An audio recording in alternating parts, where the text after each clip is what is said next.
So today, my people, what happened inside the Federal High Court in Abuja really shocked everybody. The air was tense, the atmosphere was thick. You could literally feel the pressure as the case of Nnamdi Kanu, the leader of IPOB, took another wild and dramatic turn. Things started quietly in the morning.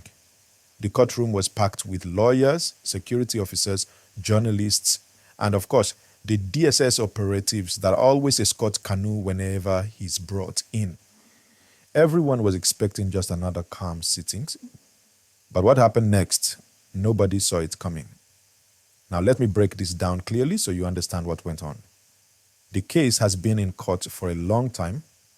The federal government is accusing Kanu of serious charges, things related to national security and incitement, things that have caused controversy for years. His legal team, on the other hand, keeps saying that the process is unfair, that the law being used against him is not valid anymore, and that the court doesn't even have the right to handle the matter. So, as the judge came in this morning, the expectation was simple. Either Kanu would start his defense or the court would move forward. But from the first few minutes, it became clear that something was off. Kanu stood up and said he would not open any defense because the laws being used were, in his words, already repealed. He said he wanted to file new documents, motions to challenge the court's jurisdiction. You could hear murmurs in the courtroom, and even the judge had to pause and warn everyone to maintain order. That was when the tension started rising. Before the hearing began, his lawyers had been trying to file some documents. But according to them, the DSS officers who keep Kanu in custody didn't allow him full access to sign or file them properly. So by the time they got to court, those documents weren't officially on record. When Kanu told the judge about it, he was visibly upset. He said, "My lord, I've been prevented from filing my papers. I was ready to depose to an affidavit, but I was blocked." At that moment, the courtroom was silent for a few seconds. Even the journalists stopped typing. Then the judge told him, "You have had several days to do that. You can't keep delaying this case." But Kanu kept insisting he wasn't given fair access.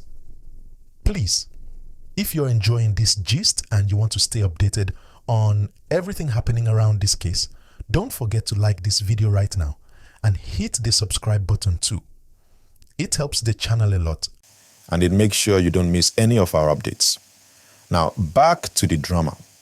After a few exchanges, the judge agreed to stand the case down for a while, meaning the court took a short break to give Kanu a chance to file whatever documents he said he had. That was when things became more chaotic. Outside the courtroom, the lawyers started rushing to the registry, trying to submit papers. But security officers were all over the place, checking movements, restricting access, and controlling who could go in or out. People said there was shouting, some lawyers got angry, and even though it didn't become physical, the atmosphere was clearly heated. You could see the tension on everyone's faces. It was like a standoff between the DSS and Kanu's legal team. Reporters said at one point, the lawyers accused the DSS of deliberately wasting time so that the filing wouldn't be accepted that day. DSS officers, of course, denied it. They said they were just following procedure, that there are security rules and you can't just move Kanu around or take him anywhere without clearance. Inside the courtroom, while all this was happening, the judge waited patiently for a while. When court resumed, the judge asked if the documents had been filed. But from all indications, the process wasn't fully done. Kanu's team tried to explain, but the judge looked very firm and said, "You've had your time. The prosecution has closed their case. You refused to open your defense, and the court cannot wait forever." Then she fixed a date, November 20th, for judgment. That's when the place almost erupted. Ladies and gentlemen, that was the moment everybody realized the case had taken a completely new direction. If the judgment comes on November 20th, it could be the final word in this long-running trial unless it goes on appeal. Now, let's be honest. Whether you support Kanu or not, this whole issue touches on some deep questions about justice and the law. You know, in every democratic system, an accused person has the right to defend themselves and the right to proper legal access.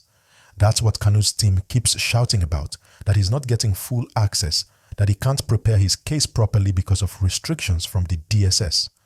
The DSS, on the other hand, says they are not violating his rights and they're just maintaining security. Because remember, this is a man that has a lot of followers, and his trial always attracts a lot of attention. Now let's pause a bit and think, if you were the judge in that court, what would you do? You have a case dragging for years, you've given time for defense, and the defendant still says he won't proceed. Would you keep waiting, or would you move forward and give judgment based on what's already before you? That's the big dilemma here. And please, as we continue, don't forget to like this video and subscribe. Your support helps us keep bringing you these updates in simple, clear English so that everyone can understand what's going on without confusion. Now, away from the technical side, let's talk about the human side of this matter. Kanu's family has been very vocal. They've accused the DSS of isolating him and preventing regular meetings with his lawyers. They've also said that even when meetings happen, they are monitored, which they say is against the right to private legal consultation. Imagine preparing for a major case and not being able to talk privately with your lawyer. That's a serious complaint. But again, the DSS says the meetings are monitored for safety reasons and that they don't record conversations or interfere with the legal process. Meanwhile, outside the court, supporters of Kanu always gather, holding peaceful signs, praying, and showing solidarity. Today was no different. The security presence was heavy, but there were no major incidents. Everyone knows this case is sensitive. One small spark can cause trouble, so the government doesn't joke with security during these hearings. Let's not forget, this trial is not just about one man. It's about larger issues too. It's about trust in the legal system, how we handle cases that involve politics, and how justice is seen by ordinary Nigerians. You know, in this country, once a case becomes political, everything becomes complicated. People stop focusing on facts and start focusing on emotions. That's why this story keeps trending every time there's a new development. Right now, what everybody is waiting for is November 20th. That's the day the court will either deliver a judgment or make another crucial decision. It could go either way. If the court rules in favor of the government, it means Kanu could face serious consequences under the terrorism law. But if the court agrees with Kanu's argument about jurisdiction, the whole case could even collapse. And if that happens, it would be one of the most talked about legal outcomes in recent years. Now, I know many of you watching have your own opinions about Kanu and this case. Some believe he's being treated unfairly. Others believe he must face justice for everything that happened under his leadership. But one thing is clear. This case is not ordinary. It's symbolic. It represents how Nigeria handles dissent, how the government uses the law, and how the judiciary balances both sides. As we wait for Judgment Day, there are still some things to watch out for. For example, will Kanu's lawyers file any last-minute applications before November 20? Will they ask the court to reopen the defense or revisit the jurisdiction issue again? Will the DSS release any statement clarifying the access issue? These are questions everyone's asking right now. And if you're still with me right now, thank you so much for watching and listening to this gist. Please, if you haven't liked this video yet, do it now. Just click that thumbs up button. It really helps more people see the story, and don't forget to subscribe so you'll get notified immediately when I post a follow-up after the judgment. Now, one thing that caught my attention today was how calm the judge remained despite all the noise and pressure. Handling a case like this requires patience.